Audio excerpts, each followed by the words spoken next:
Olha, na terça-feira da semana passada, Blumenau acordou num susto. Todos nós ficamos abismados com a explosão de um boiler num grande hotel aqui no centro da cidade. Foi na terça-feira dessa semana. Felizmente, ninguém se feriu. Mas o fato deixou muita gente com medo. Será que prédios residenciais correm o risco de passar por uma explosão como essa? Já que muitos têm sistemas de aquecimento de água a gás, como é possível prevenir esse tipo de acidente? Para esclarecer essas questões, eu estou aqui com o Celso Frederico Lobe, que é proprietário de uma empresa de instalação de aquecedores de água. Seja bem-vindo. E também o César Augusto Lobe, que é engenheiro mecânico. Seja bem-vindo também.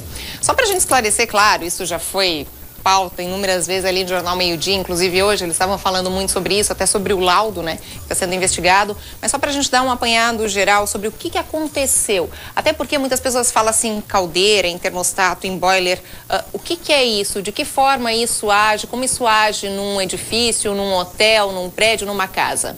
Assim, para quem tem sistemas de aquecimento central, como alguns prédios da cidade têm, que é um sistema único para atender o prédio inteiro, que é no caso dos hotéis e essas questões todas, existem um equipamento que regula a temperatura da água, que é o termostato, ou seja, quando ela atinge certa temperatura desliga o sistema de aquecimento.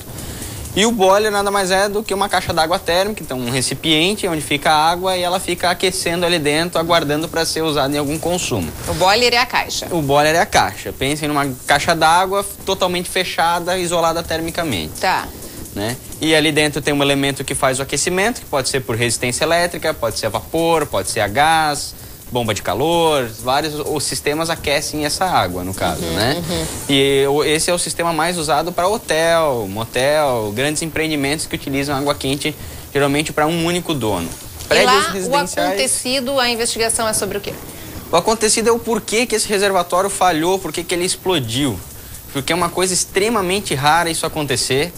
E então, assim, tá todo mundo se perguntando por quê. Tanto que tá aí, estão os laudos, bombeiros, engenheiros. Por que falhou o termostato? Por que a falha levou a esse acontecimento? Porque a gente tem que pensar que olha quantos hotéis, quantos usam esse sistema e quantos falham. Foi um fato bem isolado, porque em 34 anos de funcionamento do hotel, isso nunca aconteceu, né? Por isso também é importante, a gente dorme e a gente não sabe o que vai acontecer no dia seguinte. Então, assim, a gente sabe que com certeza não foi só um problema, foi alguns fatos que... porventura vier a acontecer, foi uma catástrofe isso, assim, se a gente for levar em consideração o que aconteceu, né, foi uma coisa muito grande, então, assim, é difícil de acontecer, pode acontecer, mas é muito raro.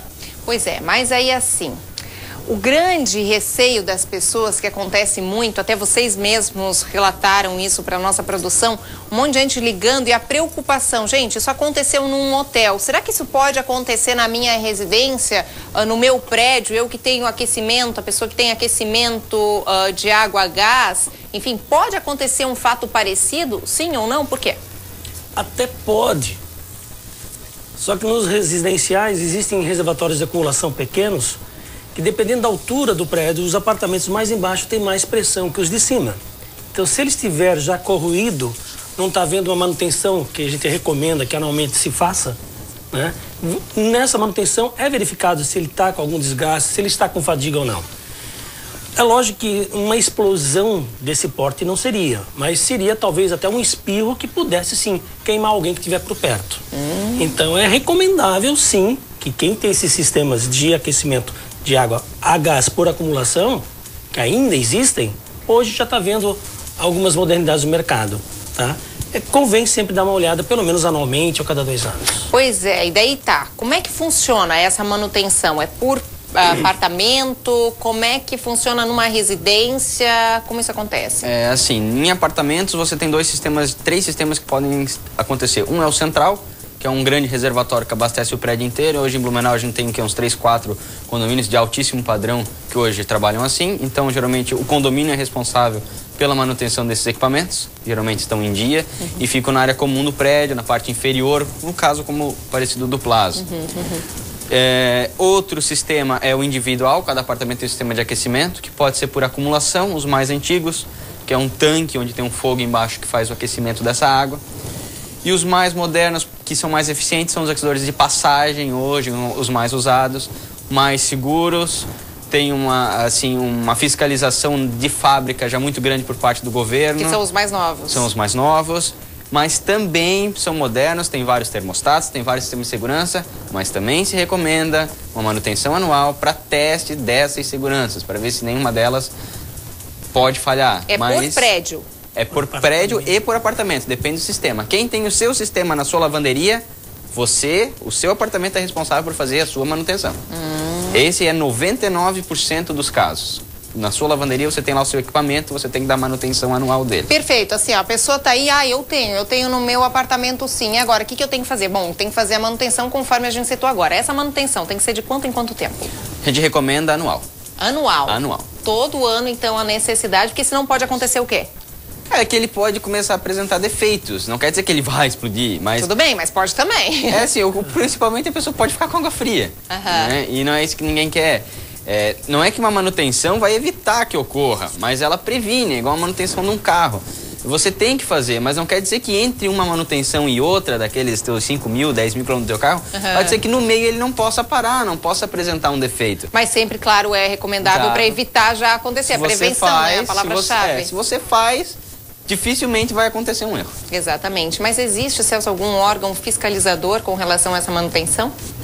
Ele não está muito em sobreevidência, esse órgão de fiscalização. Vai estar mais por agora. Imagino que sim, que é bom, né? Mas também o mercado hoje já está indo procurando outras fontes também de aquecimento de água, como sistemas solares, trocadores de calor, tudo isso o mundo vai evoluindo. Então vamos contar que também todo mundo começa a se dirigir para esse lado, né? E quem é o órgão fiscalizador? É algum órgão público? Não temos determinado isso. Tá, né? Que agora realmente a coisa vai acontecer. Não existe, assim, ao meu conhecimento, uma norma para aquecimento de água. Eu sei que para aquecedores a gás existe. Quem fiscaliza isso, você sabe que tem que ter ventilação, tudo isso é fiscalizado pelos bombeiros, né? Toda hora que um prédio é entregue, os bombeiros a gente sabe que são bem rigorosos, tem que ter tem ventilação, se não tem eles não dão habite, não entregam o prédio. Então, assim, por isso que a gente vê que é raro acontecer, porque existe a fiscalização, ela é feita, por isso que a gente vê que é raro. Se não tivesse a fiscalização, seria muito mais comum. Tá, meninos, aí assim, ó, eu vou passar, digamos aqui, assim, para aqueles aquecedores que as pessoas têm em casa, que instalam, às vezes tem aquelas pessoas que instalam o seu aquecedor até para esquentar a toalhinha, instalam o seu aquecedor porque é inverno, querendo ou não, aqui na nossa região às vezes é um pouco mais rigoroso. Quais são os cuidados que essas pessoas têm que ter com esse tipo de aquecedor? Agora eu tô passando para um outro plano, para um outro lado. Um aquecedor de toalha, você se refere? Todo tipo de aquecedor. Eu falo todo tipo de aquecedor. Quais são os cuidados que as pessoas têm que ter? Porque tem muita gente que deixa ligado, e aí? Existem vários tipos de aquecedores. Estamos falando aqui banho, né? Começamos com chuveirinho elétrico, seguindo por boiler com fogo por baixo. Outro seria a de passagem, com fogo também. E assim sucessivamente. O uso de trocadores de calor, bombas de calor e solar, ok? Agora, a história de toalhinha eu não te entendi bem. Existe até secadores de toalha que são elétricos. Exato. Tá? Que você liga na tomada e deixa a sua toalha bem... Tira a umidade dela. Também depende de um termostato essas toalhas, esses secadores, tá? Mas eles têm uma amperagem muito baixinha. Então ali não é... Não convém deixar ligado a tomada toda noite. Convém tirar, lógico. Perfeito, perfeito. Quais são os cuidados que a gente tem que ter com o termostato? Verificar se ele está funcionando sempre, né? Você sabe que você regulou uma temperatura, ele tem que manter aquela temperatura. Se você está vendo que seu equipamento, você tem que dar uma batidinha para ele funcionar, tem que dar aquela chacoalhada. Está na hora de você rever o seu problema ali assunto. tem, né? Como a nossa televisão, né? Você tem que dar aquela batidinha aí, gente. Então, na verdade, o recado disso tudo, porque assim, vocês relataram isso também ali para a produção, reforço isso mais uma vez, e também, claro, com todo o acontecimento, as pessoas ficaram um pouco ansiosas. Será que isso pode acontecer na minha casa? Não, isso não vai acontecer, é muito raro acontecer, mas claro, existe uma mínima chance, por isso a necessidade de contactar a empresa para saber, para fazer a manutenção, conforme vocês detalharam aqui, anualmente, que seria o mais indicado. Sim, isso mesmo. Acho que o seguro